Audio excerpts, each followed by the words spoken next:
ഇന്ന് നമുക്ക് Chiyaan Vikram, Suraj Venjaramoodu, S J സൂര്യ എന്നിവർ കേന്ദ്ര കഥാപാത്രത്തിലെത്തുന്ന വീരധീര സൂരൻ പാർട്ട് 2 എന്ന തമിഴ് സിനിമയുടെ കഥ നോക്കിയാലോ?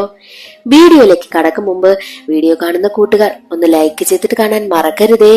സിനിമയുടെ തുടക്കത്തിൽ മധുരൈ ഗ്രാമത്തിലുള്ള രവി എന്നൊരാളിനെയാണ് കാണിക്കുന്നത്. ഈ രവി ആ ഗ്രാമത്തിലെ തന്നെ പേര് കേട്ട ഒരു ഗുണ്ട എന്ന് വേണമെങ്കിൽ പറയാം. മാത്രമല്ല, രവിക്ക് ഒരു മകനുണ്ട്, കണ്ണൻ. ഈ കണ്ണനും രവിയെ പോലെ തന്നെയാണ്. അച്ഛനും മകനും നാട്ടിലെ വലിയ പ്രമാണിയും പിന്നെ പേര് കേട്ട ഗുണ്ടകളുമാണ്. അതുകൊണ്ട് തന്നെ നാട്ടുകാർക്കെല്ലാം ഇവരെ വലിയ പേടിയാണ്. ഇവരുടെ ഗ്രാമത്തില് ഉത്സവം നടക്കുകയാണ്. രവിയും കണ്ണനും ആ ഒരു ഉത്സവം ആഘോഷമാക്കുവാനായി തീരുമാനിച്ചു. അങ്ങനെ അവരുടെ ബന്ധുക്കളെല്ലാം വീട്ടിലേക്ക് എത്തിയിരുന്ന സമയം അപ്പോഴാണ് ഒരു സ്ത്രീയും അവരുടെ മകളും ഇവരുടെ വീട്ടിലേക്ക് വരുന്നതും. എന്നിട്ട് കണ്ണനോട് ഒരുപാട് പ്രശ്നമുണ്ടാക്കുന്നു. എന്റെ ഭർത്താവ് ഇങ്ങോട്ടാ വന്നത്, ദേ ഇപ്പോൾ ഫോൺ വിളിച്ചിട്ടും കിട്ടുന്നില്ല, ആ മനുഷ്യനെ കാണുന്നതുമില്ല, നിങ്ങൾ എന്ത് ചെയ്തു, എന്റെ ഭർത്താവിനെ കൊന്നു കുഴിച്ചു മൂടിയോ എന്ന് ചോദിച്ച് ആ സ്ത്രീ വല്ലാതെ പ്രശ്നമുണ്ടാക്കുന്നു. ഇവരുടെ ഭർത്താവ് ഈ കണ്ണന്റെയും രവിയുടെയും കീഴിലാണ് ജോലി ചെയ്തിരുന്നത്. എന്നാൽ എന്തോ ചെറിയ പ്രശ്നമുണ്ടായി. ഇപ്പോൾ അവരുടെ ഭർത്താവിനെ കാണുന്നില്ല, വിളിച്ചിട്ടാണെങ്കിൽ കിട്ടുന്നതുമില്ല. അതുകൊണ്ട് കണ്ണനയ്ക്ക് ചേർന്ന് എന്തോ ചെയ്തു എന്ന് അവർ കരുതി. അങ്ങനെ അവിടെ വന്ന് പ്രശ്നമുണ്ടാക്കുമ്പോൾ കണ്ണൻ പറയുന്നുണ്ട്, ഉത്സവ ദിവസം, അതും നല്ല ദിവസമായിട്ട് ഇവിടെ വന്ന് പ്രശ്നമുണ്ടാക്കരുതെന്ന് പറഞ്ഞിട്ടും ആ സ്ത്രീ കേൾക്കാതെ ബഹളം വെച്ചുകൊണ്ടേയിരിക്കും. അപ്പോൾ ദേഷ്യം വന്ന കണ്ണനാണെങ്കിൽ അവരെ അവിടെ നിന്നും അടിച്ചോടിക്കുന്നു. സത്യത്തിൽ ആ സ്ത്രീ കരുതിയിരുന്നത് അവരുടെ ഭർത്താവിനെ കാണാതായത് ഈ കണ്ണനെ കാരണമാണെന്നാണ്. പക്ഷെ യഥാർത്ഥത്തിൽ അങ്ങനെയല്ല സംഭവിച്ചത്. അവരുടെ ഭർത്താവാണെങ്കിൽ ജോലി സംബന്ധമായിട്ട് വേറെ എങ്ങോട്ടോ പോയതാണ്. ഫോണും സ്വിച്ച് ഓഫ് ആയി പോയി. അവർ കരുതിയത് കണ്ണനടുത്തേക്കാണ് വന്നത്, കണ്ണൻ കാരണമാണ് തന്റെ ഭർത്താവ് കാണാതായതെന്നും അതുകൊണ്ടാണ് അവരങ്ങനെ പ്രശ്നമുണ്ടാക്കിയതും. എന്നാൽ ഇപ്പോൾ അവരുടെ ഭർത്താവാണെങ്കിൽ ജോലിയെല്ലാം കഴിഞ്ഞ് കൂട്ടുകാരനോടൊപ്പം തിരികെ എത്തിയ സമയത്താണ് ഒരു കാര്യം അറിയുന്നത്, തന്റെ ഭാര്യയും മകളെയും കാണാനില്ല എന്ന്. അവസാനമായിട്ട് ഭാര്യ പോയത് കണ്ണന്റെ വീട്ടിലേക്കാണെന്നും അതും ഭർത്താവിനെ കാണാനില്ല എന്ന പേരിലാണ് കണ്ണന്റെ വീട്ടിലേക്ക് പോയതെന്നുള്ള കാര്യം ഭർത്താവ് അറിയുന്നു. ഉടനെ തന്നെ അയാൾ പോലീസ് സ്റ്റേഷനിൽ വന്ന് കംപ്ലൈന്റ് കൊടുക്കും. എന്റെ ഭാര്യയും മകളും അവസാനമായി പോയത് കണ്ണന്റെ വീട്ടിലേക്കാണെന്ന് പറയുമ്പോൾ പോലീസുകാർക്കൊക്കെ ചെറിയ പേടിയാകും. കാരണം അത്രയ്ക്കും വലിയ ആളുകളാണ് ഈ കണ്ണനും കണ്ണന്റെ അച്ഛൻ രവിയും. ആ സ്ത്രീയെയും മകളെയും കാണാതായത് അവസാനമായിട്ട് കണ്ണന്റെ വീട്ടിൽ പോയതിനു ശേഷമാണെന്ന് SP ആയിട്ടുള്ള അരുണഗിരി അറിയുന്നു. അരുണഗിരി ആ ഒരു കേസ് ഏറ്റെടുക്കുകയാണ്. അങ്ങനെ അരുണഗിരിയാണെങ്കിൽ അച്ഛനെയും മകനെയും എൻകൗണ്ടർ ചെയ്യുവാനായിട്ടുള്ള ഓർഡറും വാങ്ങിച്ചെടുക്കുന്നു. എന്തിനാണ് അരുണഗിരിക്ക് അവരോട് ഇത്ര ദേഷ്യം? ഈ ഒരു കേസിന് വേണ്ടിയിട്ട് എന്തിനായിരിക്കും എൻകൗണ്ടർ ഓർഡർ വാങ്ങിയെടുക്കുന്നത് എന്നൊരു സംശയമില്ലേ? അതിന് പിന്നിൽ ഒരു കാരണമുണ്ട്. ഈ അച്ഛന്റെയും മകന്റെയും പേരിൽ ഒരുപാട് കേസുണ്ട്. അതുകൊണ്ട് തന്നെ ഇനിയൊരു എൻകൗണ്ടർ ഓർഡർ വാങ്ങിയെടുക്കുന്നത് തന്നെ എളുപ്പമാണ് അരുണഗിരിക്ക്. മാത്രമല്ല, ഈ അച്ഛനോടും മകനോടും അരുണഗിരിക്ക് അല്ലാതെ പേഴ്സണലായിട്ട് ഒരു ദേഷ്യമുണ്ട്. കാരണം എന്തെന്നാൽ, മുൻപ് അരുണഗിരി DSP ആയിട്ട് ജോലി ചെയ്തിരുന്ന സമയം അപ്പോൾ ഈ അച്ഛനെയും മകനെയും കാരണം ഒരുപാട് പ്രശ്നങ്ങൾ അവർ നേരിടേണ്ടി വന്നിട്ടുണ്ട്. ആ ഒരു സ്റ്റേഷൻ പരിധിയിൽ തന്നെ ഈ അച്ഛനും മകനും ഒരുപാട് പ്രശ്നമുണ്ടാക്കിയിരുന്നു. അച്ഛനും മകനും ഉണ്ടാക്കിയ പ്രശ്നം കാരണം അന്ന് DSP ആയിരുന്ന അരുണഗിരിക്ക് തന്റെ ആ ഒരു സ്ഥാനം നഷ്ടപ്പെട്ട് താഴേക്കിടയിലേക്ക് വന്നു. അത് കാരണം അരുണഗിരിക്ക് വല്ലാത്ത ദേഷ്യം രവിയോടും കണ്ണനോടും ഉണ്ടായിരുന്നു.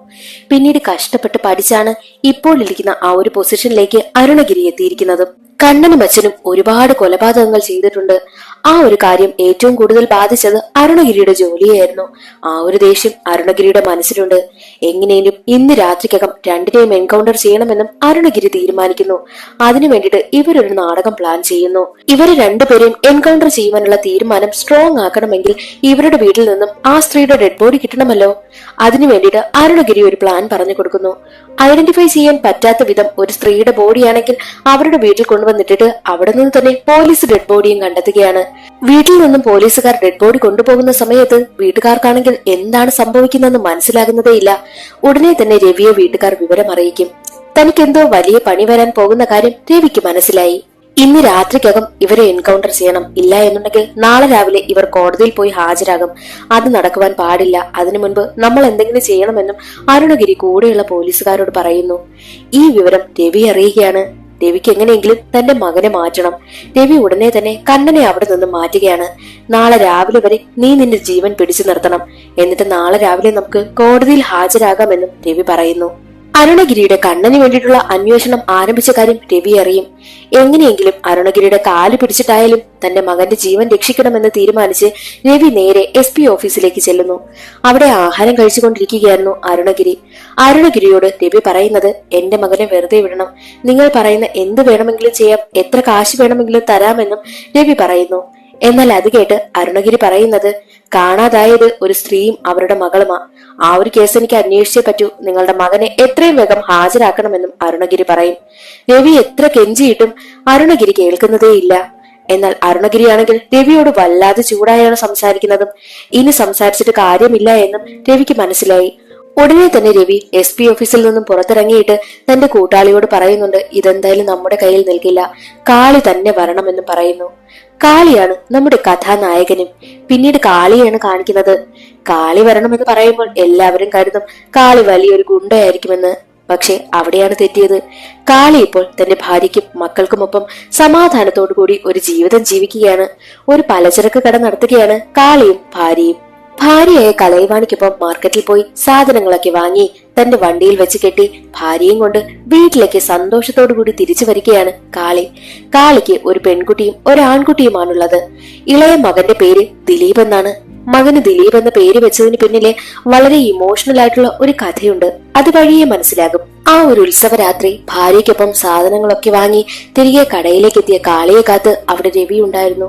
ഒട്ടും പ്രതീക്ഷിച്ചില്ല രവിയെ വർഷങ്ങൾക്ക് ശേഷം വീണ്ടും കാളി കാണുമെന്ന്. കാരണം പണ്ട് രവിയുടെ ഗ്യാങ്ങിലുള്ള ഒരാളായിരുന്നു കാളി. എന്നാൽ എന്തോ വലിയൊരു സംഭവത്തിന് ശേഷം കാളി തന്റെ ആ ഒരു ഗുണ്ടാ തൊഴിലെല്ലാം മതിയാക്കി ഇപ്പോൾ കുടുംബം, കുട്ടികൾ, കട, ജോലി അങ്ങനെയൊക്കെ പറഞ്ഞ് സമാധാനമായിട്ട് ഒരു ജീവിതം ജീവിക്കുകയാണ്. വീണ്ടും രവിയെ കണ്ടതും കാളി ഞെട്ടിപ്പോകുന്നു. കാളി മാത്രമല്ല കലൈവാണിയും ഞെട്ടിപ്പോവുകയാണ്. കാരണം കാളി പണ്ട് എന്ത് തൊഴിലാണ് ചെയ്തിരുന്നെന്നുള്ള കാര്യം കലൈവാണിക്ക് നന്നായിട്ട് അറിയാവുന്നതാണ്. രവി കാളിക്കടുത്തെത്തിയിട്ട് നടന്ന സംഭവങ്ങളെല്ലാം കാളിയോട് തുറന്നു പറയുന്നു. എന്നിട്ട് രവി പറയുന്നുണ്ട്, ഇന്നത്തെ ഈ ഒരു ദിവസം രാത്രി എങ്ങനെയെങ്കിലും നീ എന്റെ മകനെയും എന്നെയും സേഫ് ആക്കണം. ആ അരുണഗിരി ഞങ്ങളെ എൻകൗണ്ടർ ചെയ്യുവാനായി പോവുകയാണ്. ഈ ഒരു ദിവസം രാത്രി മാത്രം ഞങ്ങളെ നീ എങ്ങനെയെങ്കിലും രക്ഷിച്ചാൽ മതി. അടുത്ത ദിവസം രാവിലെ ഞങ്ങൾ കോർട്ടിൽ പോയി ഹാജരാവാം. പക്ഷെ നീ അതിനു മുൻപ് ഒരു കാര്യം ചെയ്യണം. ആ അരുണഗിരിയെ നീ കൊല്ലണം. എന്നാൽ അതിന് കാളി തയ്യാറാകുന്നില്ല. കാരണം കാളി ഈ ഒരു കാര്യങ്ങളെല്ലാം വിട്ടിട്ട് പുതിയൊരു ജീവിതം ജീവിക്കുകയാണല്ലോ. വീണ്ടും രവി ഇങ്ങനെയൊക്കെ പറയുമ്പോൾ ആ ഒരു പഴയ തൊഴിലിന് ഇറങ്ങുന്നതിന് കാളിക്ക് ഒട്ടും താല്പര്യമില്ല. എന്നാൽ അതിന് തയ്യാറാകാത്ത കാളിയുടെ കാലിൽ വീണ് കെഞ്ചുകയാണ് രവി. എന്നാൽ അത് കലൈവാണി കണ്ടുകൊണ്ടുവരും. കലൈവാണി കാളിയോട് പറയുന്നുണ്ട്, മുൻപ് നിങ്ങൾ ചെയ്തിരുന്ന തൊഴിൽ എന്താണെന്ന് നിങ്ങൾക്കറിയാമല്ലോ. രക്തം പറ്റിയിട്ടുള്ള കൈകളാണ് നിങ്ങളുടേത്. എന്നാൽ അതിൽ നിന്നെല്ലാം ഇപ്പോൾ പുതിയൊരു ജീവിതത്തിലേക്ക് വന്നിട്ടുണ്ട്. ഇനിയും വീണ്ടും ആ പഴയൊരു അവസ്ഥയിലേക്ക് പോകരുതെന്നും കലൈവാണി കാളിയെ നിർബന്ധിക്കും.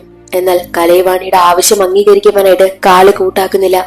അതിനു പിന്നിലും മറ്റൊരു കാരണമുണ്ട്. എന്തെന്നാൽ രവി കാളിയുടെ കാലിൽ വീണ് കെഞ്ചുകയല്ല ചെയ്തത്. കെഞ്ചുന്നത് പോലെ അഭിനയിച്ചിട്ട്, നിന്റെ ഭാര്യയും കുഞ്ഞുങ്ങളും ഇവിടെ തന്നെയല്ലേ ഉള്ളത്, എന്നെയും എന്റെ മകനെയും നീ രക്ഷപ്പെടാനായിട്ട് സഹായിച്ചില്ല എന്നുണ്ടെങ്കിൽ നിന്റെ കുടുംബത്തെ ഞാൻ വെച്ചേക്കില്ല എന്ന് ഭീഷണിപ്പെടുത്തുകയാണ് ചെയ്തത്. വേറെ വഴിയില്ലാതെ തന്റെ കുടുംബത്തിന് വേണ്ടിയിട്ട് എന്തെങ്കിലും ചെയ്തേ മതിയാകൂ എന്ന് ചിന്തിച്ച കാളിയാണെങ്കിൽ അരുണഗിരിയെ കൊല്ലുവാനായിട്ടും തീരുമാനിക്കുന്നു. കാളിയുടെ മനസ്സിൽ എങ്ങനെയെങ്കിലും തന്റെ ഭാര്യയും കുഞ്ഞുങ്ങളെയും രക്ഷിക്കുക, അത് മാത്രമേയുള്ളൂ. കാളി രവിയോട് പറയുന്നുണ്ട്, നേരിട്ടൊന്നും കയറി ചെന്ന് അരുണഗിരിയെ കൊല്ലുവാനായിട്ടൊന്നും പറ്റത്തില്ല. അതിനൊരു പ്ലാൻ ചെയ്യണമെന്ന് പറഞ്ഞ് തന്റെ കൈവശമുള്ള പ്ലാൻ രവിയോട് പറഞ്ഞു കൊടുക്കുന്നു. അരുണഗിരി വരുന്ന വഴിയില് ബോംബ് വെക്കുക, അതാണ് അവരുടെ പ്ലാനും. ബോംബെല്ലാം സൂക്ഷിച്ചു വെച്ചിരിക്കുന്നത് രവിയുടെ വീട്ടിലാണ്. രവിയുടെ വീട്ടിൽ നിന്നും ആവശ്യമായിട്ടുള്ള സാധനങ്ങളെല്ലാം എടുത്തുകൊണ്ട് വന്ന് അരുണഗിരി വരുന്ന വഴി ബോംബെല്ലാം സെറ്റ് ചെയ്യും. പക്ഷേ അവർ കരുതിയതുപോലെ അരുണഗിരിയുടെ വണ്ടിയാണെങ്കിൽ ബോംബിന് മുകളിലൂടെ കയറിയില്ല. അത് കാരണം ആ ഒരു പ്ലാനും ചീറ്റിപ്പോകുന്നു. രവി കാളിയോട് പറയുന്നുണ്ട്, നിന്നെ വിശ്വസിച്ച ഞാനിതെല്ലാം ചെയ്യുന്നത്, നീ ഒന്ന് ശ്രദ്ധിച്ചു ചെയ്. ഇന്ന് രാത്രിക്ക് മുൻപ് അരുണഗിരിയുടെ കാര്യത്തിൽ തീരുമാനമാകണം. എനിക്കും എന്റെ മകനും രക്ഷപ്പെടണമെന്നും രവി പറയുന്നു. അതേ സമയം തന്നെയായിരുന്നു കണ്ണൻ രവിയെ ഫോൺ വിളിക്കുന്നതും. നീ ഞങ്ങളെ എങ്ങനെയെങ്കിലും രക്ഷിച്ചില്ല എന്നുണ്ടെങ്കിൽ ഉറപ്പായിട്ടും നിന്റെ ഭാര്യയും മക്കളും ഈ ഒരു ഉത്സവ രാത്രി തികക്കില്ല. അതിനു മുൻപ് അവരെ ഞാൻ കൊല്ലുമെന്നും കണ്ണൻ ഭീഷണിപ്പെടുത്തി. വേറെ വഴിയില്ലാതെ കാളി നേരെ പോകുന്നത് ഉത്സവം നടക്കുന്ന സ്ഥലത്തേക്കാണ്. കാളിയുടെ ഭാര്യയും മക്കളും ഉത്സവത്തിൽ പങ്കെടുക്കുവാനായിട്ടും ക്ഷേത്രത്തിലേക്ക് എത്തിയിട്ടുണ്ട്. കാളി നേരെ ചെന്ന് നോക്കുമ്പോൾ കാണുന്നത് അവന്റെ ഭാര്യയും മക്കളെയും ഫോളോ ചെയ്ത് രവിയുടെ ആളുകൾ പോകുന്നതാണ്. കാരണം കാളി അവർ പറയുന്നത് അനുസരിച്ചില്ല എന്നുണ്ടെങ്കിൽ ഏത് നിമിഷവും തന്റെ ഭാര്യയും കുഞ്ഞുങ്ങളെയും കൊല്ലുവാനായിട്ട് ആള് റെഡിയാണ് എന്നുള്ള കാര്യം കാളിക്ക് മനസ്സിലായി. തന്റെ ഭാര്യയും കുഞ്ഞുങ്ങളെയും എങ്ങനെയെങ്കിലും രക്ഷിച്ചേ മതിയാകൂ എന്ന് ചിന്തിച്ച കാളിയാണെങ്കിൽ പുതിയ പ്ലാൻ ഇടുകയാണ്. നേരെ അരുണഗിരിയെ കാണുവാനായും പോകും. അരുണഗിരി വരുന്ന വഴിയിൽ വഴി തടയും വിധം നിൽക്കുകയാണ് കാളി. കാളിയെ കണ്ടതും കാളി ആരാണെന്ന് അരുണഗിരിക്ക് മനസ്സിലായി. മുൻപേ അരുണഗിരിക്ക് കാളിയെ പറ്റി അറിയാം. കാളി എന്ത് തൊഴിലാണ് ചെയ്യുന്നതെന്നും ആരായിരുന്നു എന്നുള്ള കാര്യമെല്ലാം അരുണഗിരിക്ക് അറിയാമായിരുന്നു. രവി തന്നെ കാണാൻ വന്നിരുന്നു എന്നുള്ള കാര്യം അരുണഗിരിയോട് കാളി പറയുന്നു. എന്നിട്ട് കാളി പറയുന്നുണ്ട്, ദേ നോക്ക് എസ് പി, അവരെന്നെ ഒരു ജോലി ഏൽപ്പിച്ചിട്ടുണ്ട്. പക്ഷെ എനിക്കത് ചെയ്യുവാനായിട്ട് ഒട്ടും താല്പര്യമില്ല. അതുകൊണ്ട് തന്നെ ഈ പ്രശ്നം എങ്ങനെയെങ്കിലും അവസാനിപ്പിക്കണം. എനിക്കെന്റെ കുടുംബമാണ് വലുതെന്ന് കാളി പറയും.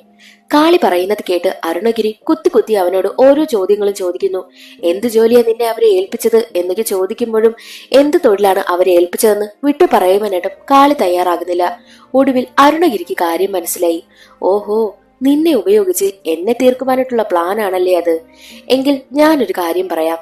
കണ്ണനെ എവിടെയാണ് ഒളിപ്പിച്ചു വെച്ചിരിക്കുന്നത് എന്നുള്ള കാര്യം നീ എന്നോട് പറയണം. ഇല്ല എന്നുണ്ടെങ്കിൽ ഉത്സവത്തിന് പങ്കെടുക്കാനായി എത്തിയിരിക്കുന്ന നിന്റെ ഭാര്യയും മക്കളെയും ഞാൻ തൂക്കുമെന്നും അരുണഗിരി കാളിയെ ഭീഷണിപ്പെടുത്തുന്നു. കാളിക്ക് എന്ത് ചെയ്യണമെന്ന് അറിയാത്തൊരവസ്ഥയാണ്. കാളി ചിന്തിക്കുന്നത്, എന്തായാലും അരുണഗിരിയെ കൊന്നു കഴിഞ്ഞാൽ തനിക്കൊരിക്കലും രക്ഷപ്പെടാനാകില്ലെന്ന് കാളിക്കറിയാം. കാരണം അത്രയും വലിയൊരു പൊസിഷനിലിരിക്കുന്ന ഒരു പോലീസ് ഓഫീസറിനെ കൊന്നു കഴിഞ്ഞാൽ ഉറപ്പായിട്ടും കാളിക്ക് രക്ഷപ്പെടുവാനായിട്ടും പറ്റത്തില്ലല്ലോ. അരുണഗിരി എങ്ങനെയെങ്കിലും രവിയെയും കണ്ണനെയും എൻകൗണ്ടർ ചെയ്ത് കൊന്നേ മതിയാകൂ എന്ന വാശിയിൽ നിൽക്കുകയാണ്. എന്താണ് ഇവർ തമ്മിലുള്ള പ്രശ്നമെന്നാണ് പിന്നീട് കാണിക്കുന്നത്. ഈ കാളി രവിയുടെ കീഴിൽ വർക്ക് ചെയ്തിരുന്ന ഒരു പേര് കേട്ട ഒരു ഗുണ്ടയായിരുന്നു. രവിയുടെ ഒരു അടിമ എന്ന് വേണമെങ്കിൽ പറയാം. രവി പറയുന്നതിന് അപ്പുറം ചലിക്കാത്ത ഒരു ഗുണ്ട. കാളിയുടെ ഏറ്റവും അടുത്ത സുഹൃത്തായിരുന്നു ദിലീപ്. ദിലീപ് ആരാണെന്ന് സിനിമയിലുടനീളം കാണിക്കുന്നതേയില്ല. കാളിയുടെയും കലൈവാണിയുടെയും വിവാഹം ഉറപ്പിച്ച സമയം, അവരുടെ വിവാഹ ദിവസം രാവിലെ തന്നെ ഈ ദിലീപിനെ പോലീസ് സ്റ്റേഷനിലേക്ക് കൊണ്ടുപോകുന്നു. അതിന് പിന്നിലൊരു കാരണമുണ്ട്. ദിലീപ് പോലീസിനെ എടാ എന്ന് വിളിച്ചെന്ന്. ആ ഒരു കാരണം ചൊല്ലി സ്റ്റേഷനിലേക്ക് കൊണ്ടുപോയ ഇൻസ്പെക്ടർ ആണെങ്കിൽ ദിലീപിനെ സ്റ്റേഷനിലിട്ട് ഒരുപാട് തല്ലും. ആ ഒരു ഉപദ്രവത്തിൽ ദിലീപ് മരണപ്പെട്ടു പോകുന്നു. എന്നാൽ ഈ വിവരം രാവിലെ തന്നെ രവിയും കണ്ണനും അറിയും. എന്നാൽ ഈ കാര്യം കാളിയെ അറിയിക്കുന്നില്ല. ഇവർക്ക് അതിനു പിന്നിൽ മറ്റൊരു ലക്ഷ്യമുണ്ടായിരുന്നു. രവിക്കും കണ്ണനും ദിലീപിന്റെ മരണം കൊണ്ട് മറ്റൊരു ഉദ്ദേശം കൂടി ഉണ്ടായിരുന്നു. അതുകൊണ്ട് തന്നെയാണ് ദിലീപ് മരണപ്പെട്ട വിവരം കാളിയെ അറിയിക്കാത്തതും. വിവാഹം കഴിഞ്ഞ സമയമായിരുന്നു കാളിയെ കാണുവാനായിട്ട് അരുണഗിരി എത്തുന്നതും. ഈ ഒരു കാര്യം വളരെ വിഷയമാകാതിരിക്കാൻ വേണ്ടിയിട്ടാണ് അരുണഗിരി എങ്ങനെയെങ്കിലും ഒത്തുതീർപ്പാക്കുവാനായിട്ട് കാളിക്കടുത്തേക്ക് എത്തിയതും. കാളിയോട് ദിലീപ് മരണപ്പെട്ട കാര്യം പറയുന്നു. അതിനു പിന്നിൽ ഇൻസ്പെക്ടർ ആണെന്നും കാളിക്ക് മനസ്സിലായി. ആ ഒരു പോലീസ് ഇൻസ്പെക്ടർ ആ നാട്ടിലെ തന്നെ പേര് കേട്ട രാഷ്ട്രീയക്കാരന്റെ മരുമകനാണ്. വിവരം അറിഞ്ഞതും കാളിക്കാണെങ്കിൽ വല്ലാത്ത ദേഷ്യം. തന്റെ ഏറ്റവും അടുത്ത സുഹൃത്തായ ദിലീപാണല്ലോ മരണപ്പെട്ടിരിക്കുന്നത്. ഇൻസ്പെക്ടറിനെ എങ്ങനെയെങ്കിലും കൊല്ലണമെന്ന വാശിയായി കാളിക്ക്. പക്ഷെ അരുണഗിരിയാണെങ്കിൽ എങ്ങനെയെങ്കിലും ഒത്തുതീർപ്പാക്കാനായി നോക്കും. അരുണഗിരിയുടെ കണ്ണു പെട്ടിച്ച് കാളി ആ മണ്ഡപത്തിൽ നിന്നും രക്ഷപ്പെട്ടു പോകുന്നു. എന്നിട്ട് നേരെ ചെല്ലുന്നത് പോലീസ് സ്റ്റേഷനിലേക്കാണ്. തന്റെ കൈവശമുണ്ടായിരുന്ന ബോംബ് സ്റ്റേഷനിലേക്ക് എറിയും. ബോംബെറിഞ്ഞ് പോലീസ് ഇൻസ്പെക്ടറിനെ കൊല്ലാമെന്നാണ് കാളിയുടെ പ്ലാൻ. പക്ഷെ അതേസമയം അരുണഗിരി അവിടേക്ക് എത്തുന്നു. അരുണഗിരി കാളിയെ തോക്കു ചൂണ്ടി നിർത്തിയിരിക്കുകയാണ്. ഈ ഒരു പ്രശ്നം എങ്ങനെയെങ്കിലും അവസാനിപ്പിക്കണമെന്നും അരുണഗിരി പറയുന്നുണ്ട്. പക്ഷെ അതൊന്നും കേൾക്കുവാനായിട്ട് കാളി കൂട്ടാക്കുന്നതേയില്ല. ദിലീപിനെ അടിച്ചു കൊന്ന പോലീസ് ഇൻസ്പെക്ടർ ആ നാട്ടിൽ തന്നെ പേര് കേട്ട രാഷ്ട്രീയക്കാരന്റെ മരുമകനാണ്.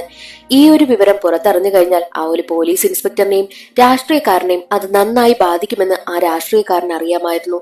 അതുകൊണ്ട് തന്നെ ഈ ഒരു കേസ് എങ്ങനെയെങ്കിലും ഒത്തുതീർപ്പാക്കണമെന്നും ആ ഒരു രാഷ്ട്രീയക്കാരൻ തീരുമാനിച്ചു. പക്ഷെ ഇതിനിടയ്ക്ക് നിന്ന് കളിക്കുകയാണ് രവിയും കണ്ണനും.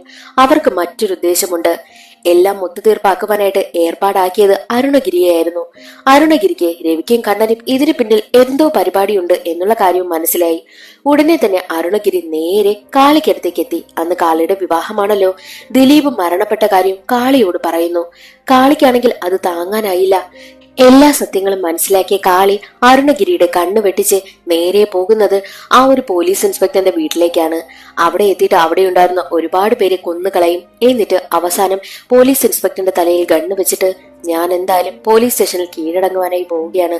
പോലീസ് ഇൻസ്പെക്ടർ വീട് കയറി ആക്രമിച്ച കുറ്റത്തിന് ഞാൻ കീഴടങ്ങുമെന്ന് പറഞ്ഞിട്ടാണ് കാളി അവിടെ നിന്ന് പോകുന്നതും. കാളി തന്റെ വീട്ടിലേക്കെത്തി തന്റെ നെറ്റിയിൽ തോക്ക് ചൂണ്ടിയ കാര്യമെല്ലാം അമ്മായിയച്ഛൻ അറിയുന്നു. കാളി സ്റ്റേഷനിൽ എത്തിക്കഴിഞ്ഞാൽ അവിടെ ഇട്ട് അവനെ തീർക്കണമെന്നും അമ്മായിയച്ഛൻ പറയുന്നു. അങ്ങനെ കാളിയാണെങ്കിൽ പോലീസ് സ്റ്റേഷനിലേക്ക് കീഴടങ്ങുവാനായി എത്തുകയാണ്. തന്റെ ഡ്രസ്സെല്ലാം ഊരിക്കളഞ്ഞിട്ട് ഒരു ട്രൗസറിലാണ് പോലീസ് സ്റ്റേഷനിലേക്ക് വരുന്നതും. കാളിയുടെ കൈവശം ഒരു മഞ്ഞ സഞ്ചിയും ഇരിക്കുന്നുണ്ട്. ആ സഞ്ചി പോലീസുകാരൻ കയറി ചെന്നപ്പോഴേ അങ്ങ് വാങ്ങി. കാളി നേരെ അരുണഗിരിയുടെ ക്യാബിനിലേക്കാണ് ചെല്ലുന്നത്. അവിടെ ആ ഒരു പോലീസ് ഇൻസ്പെക്ടറുടെ അമ്മായിയച്ഛനും ഇരിക്കുന്നുണ്ട്. നീ എന്റെ മരുമകനെ വീട്ടിൽ കയറി വിരട്ടിയിട്ട് നീ അങ്ങനെ ജീവനോടെ ഇരിക്കാമെന്ന് കരുതിയോ എന്നൊക്കെ ചോദിച്ചാണ് വിരട്ടുന്നത്. നിൽക്കുന്നതും. അതേസമയം തന്നെ ആ ഒരു പോലീസുകാരന്റെ കയ്യില് കാളി കൊണ്ടുവന്ന മഞ്ഞ സഞ്ചി ഇരിക്കുന്നതും അരുണഗിരി കാണുന്നു. അതെന്താണെന്ന് ചോദിക്കുന്ന സമയത്ത് അരുണഗിരിയുടെ ടേബിളിലേക്ക് ആ ഒരു പോലീസുകാരൻ സഞ്ചിയിലുള്ള സാധനം തട്ടിയിടും. അതെന്തൊക്കെയോ ഇരുമ്പ് വസ്തുക്കളാണ്.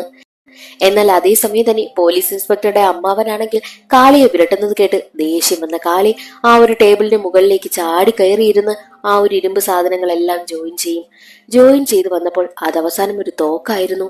തോക്കെടുത്ത് ആ അമ്മായി അച്ഛനെ അങ്ങ് വെടിവെച്ച് കൊല്ലും. അതെല്ലാം കാണുന്ന അരുണഗിരി കാളിയോട് പറയുന്നുണ്ട്, ദിലീപിന്റെ മരണവും എനിക്ക് തമ്മിൽ യാതൊരുവിധ ബന്ധവുമില്ല.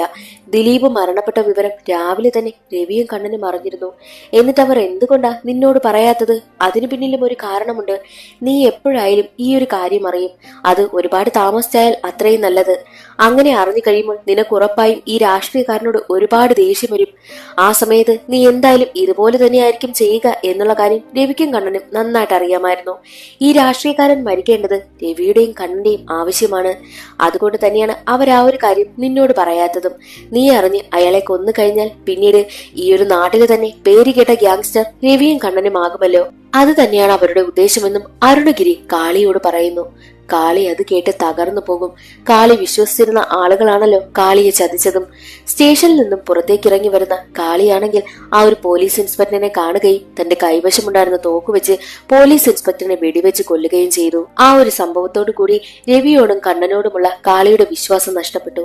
ഇനി എന്തായാലും അവർക്കൊപ്പം താൻ ഉണ്ടാകില്ല എന്ന് കരുതിയാണ് ആ ഒരു ഗുണ്ടാ തൊഴിൽ വിട്ടിട്ട് കല്യാണം കഴിച്ച് ഭാര്യയ്ക്കും മക്കൾക്കുമൊപ്പം സുഖമായി ജീവിക്കുവാനായിട്ടും കാളി തീരുമാനിച്ചതും. അരുണഗിരിയുടെ കൺമുന്നിൽ വെച്ചാണല്ലോ അത്രയും വലിയ പ്രശ്നങ്ങളൊക്കെ സംഭവിച്ചത്. എന്നിട്ടും കാര്യമായിട്ട് ഒന്നിലും പ്രവർത്തിക്കാത്തത് കൊണ്ടാണ് അരുണഗിരിക്ക് ഡീപ്രമോഷൻ കിട്ടിയതും. രവിയും കണ്ണനും കാരണമാണല്ലോ ഇത്രയും വലിയ പ്രശ്നങ്ങൾ ഉണ്ടായത്. അതുകൊണ്ട് തന്നെയാണ് രവിയോടും കണ്ണനോടും അരുണഗിരിക്ക് ഇത്രയും ദേഷ്യവും അവരെ എങ്ങനെയെങ്കിലും എൻകൗണ്ടർ ചെയ്ത് കൊല്ലണമെന്നും അരുണഗിരി തീരുമാനിച്ചതും. ദിലീപ് എന്നാണല്ലോ തന്റെ മകന് കാളി പേരിട്ടിരിക്കുന്നതും. അത് തന്റെ ഏറ്റവും അടുത്ത സുഹൃത്തിന്റെ പേരായതുകൊണ്ടാണ് മകന് കാളി അങ്ങനെ പേര് കൊടുത്തതും. അതെല്ലാം കഴിഞ്ഞ് പിന്നീട് പ്രസന്റ് ആണ് കാണിക്കുന്നത്. അരുണഗിരിക്കൊപ്പം നിൽക്കാതെ വേറെ വഴിയില്ലാന്ന് കാളിക്ക് മനസ്സിലായി. അതുകൊണ്ട് തന്നെ എവിടെയാണ് കണ്ണൻ ഒളിച്ചിരിക്കുന്നത് എന്നുള്ള കാര്യം കാളി അരുണഗിരിക്ക് പറഞ്ഞു കൊടുക്കുന്നു. ക്ഷേത്രത്തിൽ ഉത്സവം നടക്കുകയാണല്ലോ. ഉത്സവം നടക്കുന്ന സ്റ്റേജിന് താഴെയായിട്ടാണ് കണ്ണനും കൂട്ടനും ഒളിച്ചിരിക്കുന്നത്. അവിടേക്ക് അരുണഗിരിയും മറ്റു പോലീസുകാരും എത്തി കണ്ണനെ അറസ്റ്റ് ചെയ്ത് കൊണ്ടുപോകുന്നു. കണ്ണനെയും കണ്ണന്റെ 2 കൂട്ടാളികളെയും ഒരു സ്ഥലത്ത് കൊണ്ടുവന്ന് കെട്ടിയിട്ടിരിക്കുകയാണ് അരുണഗിരി. ഇനി കാര്യങ്ങളെല്ലാം കഴിഞ്ഞില്ലേ, ഞാൻ പൊക്കോട്ടെ എന്ന് കാളി ചോദിക്കുന്ന സമയത്തും അരുണഗിരി കാളിയെ വിടുവാനായിട്ടും കൂട്ടാക്കുന്നില്ല. കാളി ഇപ്പോഴും രവിയുടെ കൂട്ടാളിയാണെന്നാണ് അരുണഗിരി വിചാരിച്ചിരിക്കുന്നതും. അരുണഗിരിക്ക് എങ്ങനെയെങ്കിലും രവിയെ കൂടിയും കണ്ടെത്തണം. അഥവാ ഇപ്പോൾ കണ്ണനെ കൊന്നു കഴിഞ്ഞാൽ രാവിലെ ഉറപ്പായിട്ടും രവി കോടതിയിൽ ഹാജരായി രവി രക്ഷപ്പെടും. അതിന് രവിയെ അനുവദിച്ചുകൂടാ. രവിയെ എങ്ങനെയെങ്കിലും കണ്ടെത്തണം. അതിന് കാളിയെ കൊണ്ടേ പറ്റുമെന്ന് ചിന്തിച്ച അരുണഗിരി കാളിയും കൊണ്ടുവന്ന് കണ്ണന്റെ കൂട്ടത്തിൽ കെട്ടിയിടും. അങ്ങനെ കെട്ടിയിടുമ്പോഴെങ്കിലും രവിയുള്ള സ്ഥലം എങ്ങനെയെങ്കിലും കാളി കണ്ടുപിടിച്ചു കൊടുക്കും, അല്ലെങ്കിൽ തുറന്നു പറയുമെന്ന് അരുണഗിരിക്ക് ഉറപ്പായിരുന്നു. അതേ സമയത്തായിരുന്നു കണ്ണന് തന്നോടൊപ്പമുള്ള ആ 2 പേരെയും നല്ല സംശയമുണ്ടാകുന്നത്. കണ്ണൻ എവിടെയാണ് ഒളിച്ചിരിക്കുന്നത് എന്നുള്ള കാര്യം കണ്ണന്റെ കൂടെയുള്ള 2 പേർക്കുമാണല്ലോ അറിയാവുന്നത്. അപ്പോൾ നിങ്ങൾ 2 പേർ ആരെങ്കിലുമാണോ അരുണഗിരിയെ വിളിച്ച് വിവരം പറഞ്ഞു കൊടുത്തത് എന്നുള്ള സംശയം കണ്ണനുണ്ട്. ആ കാര്യം ചോദിക്കുന്നുമുണ്ട്. അവർ 2 പേരും ഞങ്ങളല്ല എന്നുള്ള കാര്യം ഉറപ്പിച്ചു തന്നെ പറയുന്നു. അതേ സമയത്തായിരുന്നു കണ്ണന്റെയും രവിയുടെയും ആളുകൾ ആ ഒരു സ്ഥലത്തേക്ക് എത്തുന്നതും. അവിടെ ഒരുപാട് ഫൈറ്റ് നടക്കും. വെടിയൊച്ചകളും ഒക്കെ അവർ കേൾക്കുന്നു. കണ്ണന് മനസ്സിലായി തന്റെ ആളുകളാണ് വന്നിരിക്കുന്നതെന്ന്. കണ്ണൻ ജനലിലൂടെ എത്തി നോക്കുന്ന സമയത്ത് കാണുന്നത് SP ആയിട്ടുള്ള അരുണഗിരിക്ക് വെടിയേറ്റു അരുണഗിരിയെ അവിടെ നിന്ന് മാറ്റിക്കൊണ്ടു പോകുന്ന കാഴ്ചയാണ്. അരുണഗിരി രക്ഷപ്പെട്ട് എവിടെയെങ്കിലും പോയി ഒളിച്ചിരിക്കുവാനൊക്കെ ശ്രമിക്കും. അതേ സമയത്ത് കണ്ണന്റെ ആളുകളും അകത്തേക്ക് കയറി വന്ന് കണ്ണനെയും കണ്ണന്റെ 2 കൂട്ടാളികളെയും പിന്നെ കാളിയെയും ഒക്കെ അവിടെ നിന്ന് രക്ഷിച്ചു കൊണ്ടുപോകുവാനായി ഒരുങ്ങും. അപ്പോൾ കണ്ണനാണെങ്കിൽ തന്റെ കൂടെയുള്ള 2 കൂട്ടാളികളെയും ഓൾറെഡി സംശയമുണ്ടായിരുന്നല്ലോ. അതുകൊണ്ട് അവരുടെ കയ്യിൽ നിന്ന് തോക്ക് വാങ്ങിയിട്ട് 2 കൂട്ടാളികളെയും വെടിവെച്ച് കൊലപ്പെടുത്തുന്നു. അതിനുശേഷം കാളിയും കൊണ്ട് വണ്ടിയിൽ യാത്രയാകുന്നു. അപ്പോഴാണ് പകുതി വഴിയിൽ വെച്ച് അരുണഗിരിയെ അവർ കണ്ടുപിടിക്കുന്നതും. അരുണഗിരിക്ക് നന്നായിട്ട് വെടിയേറ്റിട്ടുണ്ട്. കാളി അരുണഗിരിയെ കണ്ണന്റെ കൈകളിൽ നിന്നും എങ്ങനെയെങ്കിലും രക്ഷപ്പെടുത്തി വിടുവാനായിട്ട് നോക്കും. പക്ഷെ പറ്റുന്നില്ല.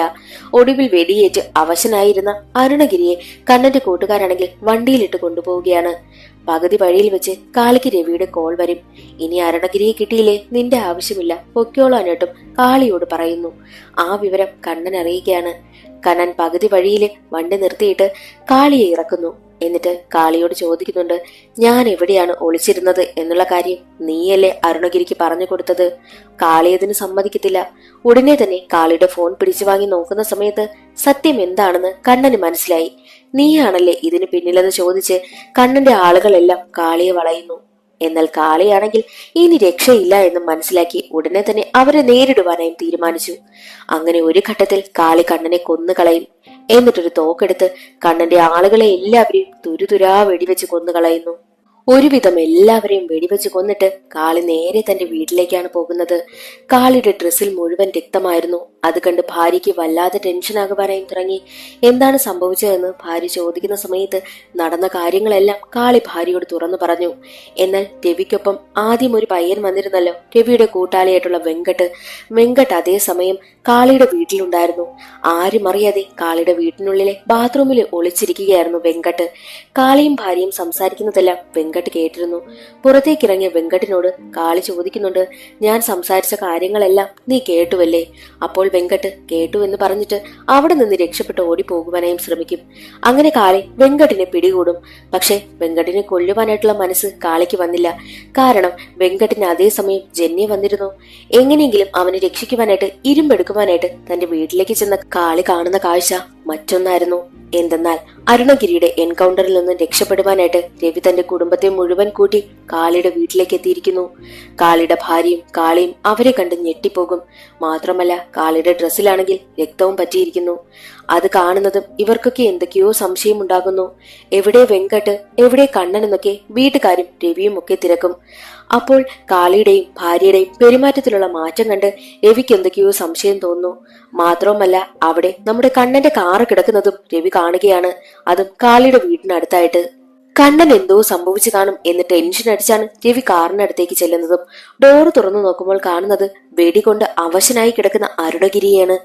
അരുണഗിരി അപ്പോൾ രവിയോട് പറയുന്നുണ്ട്, നിങ്ങൾ എന്നെ കൊല്ലുവാനായിട്ട് കാളിയെ അയച്ചു. എന്നാൽ കാളി നിങ്ങളുടെ മകനെ കൊന്നുകളഞ്ഞുവെന്ന് പറയും.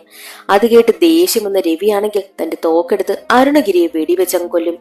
എന്നിട്ട് രവിയുടെ കൂട്ടാളികളും എല്ലാവരും ചേർന്ന് കാളിയെ ഒരുപാട് ഉപദ്രവിക്കുന്നു. ഒരുപാട് തല്ലുകയാണ്. തല്ലുകൊണ്ട് കാളിയും അവശനായി. കാളി ഒരുപാട് ചെറുത്തു നിൽക്കുവാനായി ശ്രമിക്കുമെങ്കിലും നടക്കുന്നില്ല. അടികൊണ്ട് അവശനായ കാളി പറയുന്നുണ്ട്, നടന്നതെല്ലാം നടന്നു. നിങ്ങൾക്ക് ഇനിയും അവസരമുണ്ട്. എന്നെയും എന്റെ കുടുംബത്തിനെയും വെറുതെ വിട്ടിട്ട് നിങ്ങൾക്ക് ഇവിടെ നിന്നും രക്ഷപ്പെട്ടു പോകാം. പക്ഷെ അതൊന്നും കേൾക്കുവാനായിട്ട് രവിയും കൂട്ടരും കൂട്ടാക്കുന്നില്ല. എന്റെ മകനെ നീ കൊന്നെങ്കിൽ അവന്റെ ശവശരീരമെങ്കിലും ഞങ്ങൾക്ക് കാണിച്ചു തരണമെന്ന് പറഞ്ഞിട്ടാണ് രവി അവനെ തല്ലുന്നതും. എന്നാൽ കണ്ണന്റെ ശവശരീരം പോലും എവിടെയാണെന്ന് പറയുവാനായിട്ട് പോലും കാളി കൂട്ടാക്കുന്നതേയില്ല. അടികൊണ്ട് അവശനായി കിടക്കുന്ന കാളി വീണ്ടും പറയുന്നുണ്ട്, നിങ്ങളുടെ മകന്റെ ശവശരീരം എവിടെയുണ്ടെന്ന് എനിക്കറിയാം, ഞാൻ പറഞ്ഞു തരാം എന്ന് പറയും. അങ്ങനെ അടി നിർത്തുവാനായിട്ടും രവിയും രവിയുടെ ഭാര്യയും പറയുന്നു. അപ്പോൾ അവശനായിട്ട് രക്തം വരെ തുപ്പിയ അവസ്ഥയിൽ ഇരിക്കുകയാണ് കാളി. കാളി അവിടെ നിന്നും നടന്ന് പതിയെ തന്റെ വീടിനടുത്തേക്ക് ചെല്ലുന്നു. എന്നിട്ട് അവിടെ ഒരു സ്ഥലത്തിരുന്നിട്ട് നേരെ ഒരു വണ്ടി ചൂണ്ടിക്കാണിക്കും. ആ വണ്ടി ഒരു ഷീറ്റിട്ട് മൂടിയിരിക്കുകയാണ്. ഉടനെ തന്നെ രവിയും രവിയുടെ കൂട്ടാളികളും ആ വണ്ടിയെ വളയും. വണ്ടി മൂടിയിരുന്ന ഷീറ്റ് മാറ്റിയിട്ട് അതിന്റെ ഡിക്കി ഓപ്പണാക്കി നോക്കുമ്പോൾ അതിൽ വലിയൊരു പെട്ടി ഇരിക്കുന്നത് കാണും. പെട്ടി തുറന്നു നോക്കുമ്പോൾ കാണുന്നത് കണ്ണന്റെ ശവശരീരമല്ല, പകരം നിറയെ ബോംബുകളായിരുന്നു. ആ ബോക്സിലുണ്ടായിരുന്നത് മുഴുവൻ കുഴിബോംബുകളായിരുന്നു. കുഴിബോംബുകളുടെ ലോക്കെല്ലാം കണക്ട് ചെയ്ത് ഒരു കമ്പി താഴേക്ക് പോയിട്ടുണ്ട്. ആ കമ്പി വന്ന് അവസാനിക്കുന്നത് കാളിയുടെ കാൽവിരലുമായിട്ട് ആ കമ്പി കണക്ട് ചെയ്തിരിക്കുകയാണ്. എങ്ങനെയെന്നാൽ അടി നിർത്തിയ സമയത്ത് കാളി അവിടെ നിന്നും പതിയെ എഴുന്നേറ്റ് നടന്ന് തന്റെ വീടിന് മുന്നിലേക്ക് വന്നിരുന്നില്ലേ, ആ സമയത്താണ് തറയിൽ നിന്നും ആ ഒരു കമ്പിയുടെ ആ ഒരു ലോക്ക് ഭാഗം തന്റെ കാൽവിരലിലാക്കിയിട്ടാണ് കാളി പതിയെ നടന്നു വന്നതും. കാളി പതിയെ ആ ഒരു കമ്പി വലിക്കുകയാണ്. വലിക്കുന്ന സമയത്ത് ആ വണ്ടിയിലുണ്ടായിരുന്ന ബോംബെല്ലാം പൊട്ടിത്തെറിച്ച് എല്ലാവരും മരണപ്പെടുന്നു. അതിനുശേഷം കാളി തന്റെ കുടുംബത്തെയും കൂട്ടി ഒരു ബസ്സിൽ പോകുന്നതാണ് കാണിക്കുന്നതും. അതേ ബസ്സിൽ തന്നെയായിരുന്നു സിനിമയുടെ തുടക്കത്തിൽ ഒരു സ്ത്രീയും അവരുടെ കുട്ടിയും കണ്ണന്റെ വീട്ടിൽ വന്ന് ബഹളമുണ്ടാക്കിയില്ലേ, അതേ സ്ത്രീയും അവരുടെ കുട്ടിയും പിന്നെ അവരുടെ ഭർത്താവും അതേ ബസ്സിൽ തന്നെ കയറുകയാണ്. ആ കുട്ടിയാണെങ്കിൽ നമ്മുടെ കാളിയെ കണ്ട് പുഞ്ചിരിക്കുന്നുമുണ്ട്. യഥാർത്ഥത്തിൽ ആ സ്ത്രീ മരിച്ചെന്ന് പോയിട്ടില്ല. കണ്ണന്റെ വീട്ടിൽ നിന്നും അന്ന് തിരികെ വരുന്ന വഴിയിൽ അവർക്ക് ബോധക്ഷയം സംഭവിച്ചിരുന്നു. അവർ റോഡിൽ ബോധം കെട്ടു വീണിരുന്നു. എന്നാൽ അവരെ കണ്ടത് കാളിയായിരുന്നു. കാളി അവരെ എടുത്ത് ഹോസ്പിറ്റലിൽ അഡ്മിറ്റ് ചെയ്തു. അങ്ങനെയാണ് അവരെ കാണാനില്ല എന്ന വാർത്ത അവിടെ ആകെ വ്യാപിച്ചത്. ഈ പ്രശ്നം മുഴുവൻ ഉണ്ടാക്കിയത് ഈ സ്ത്രീയും കുട്ടിയുമല്ലേ യഥാർത്ഥത്തിൽ. അങ്ങനെ ആ സ്ത്രീയും അവരുടെ ഭർത്താവും കുട്ടിയും പിന്നെ നമ്മുടെ കാളിയും കുടുംബവും എല്ലാം ഒരു ബസ്സിൽ കയറി മറ്റൊരു ദേശത്തേക്ക് യാത്രയാകുന്നെന്ന് കാണിച്ചുകൊണ്ടാണ് സിനിമയുടെ കഥ അവിടെ അവസാനിക്കുന്നത്. ഈ സിനിമ വീരധീര സൂരൻ പാർട്ട് 2 ആണ്. പാർട്ട് 1 ഇതുവരെയും ഇറങ്ങിയിട്ടില്ല. പാർട്ട് 1ലാണ് ആരാണ് ദിലീപ്, ദിലീപിന് യഥാർത്ഥത്തിൽ എന്തൊക്കെയാണ് സംഭവിച്ചത് എന്നുള്ളതെല്ലാം പാർട്ട് 1ലായിരിക്കും കാണിക്കുന്നത്. പാർട്ട് 1ന് വേണ്ടിയിട്ടുള്ള സൂചനകളെല്ലാം വിട്ടുകൊണ്ടാണ് പാർട്ട് 2 അവസാനിക്കുന്നതും. ഇന്നത്തെ ഈ ഒരു വീഡിയോ എല്ലാവർക്കും ഇഷ്ടമായെന്ന് കരുതുന്നു. ഇഷ്ടമായാൽ ഒന്ന് ലൈക്ക് ചെയ്ത് സപ്പോർട്ട് ചെയ്യാനും ചാനൽ ഇഷ്ടമായാൽ സബ്സ്ക്രൈബ് ചെയ്യാനും മറക്കരുതേ. അടുത്തൊരു സിനിമയുടെ കഥയിൽ കാണാം. അതുവരെ എല്ലാവർക്കും ബൈ.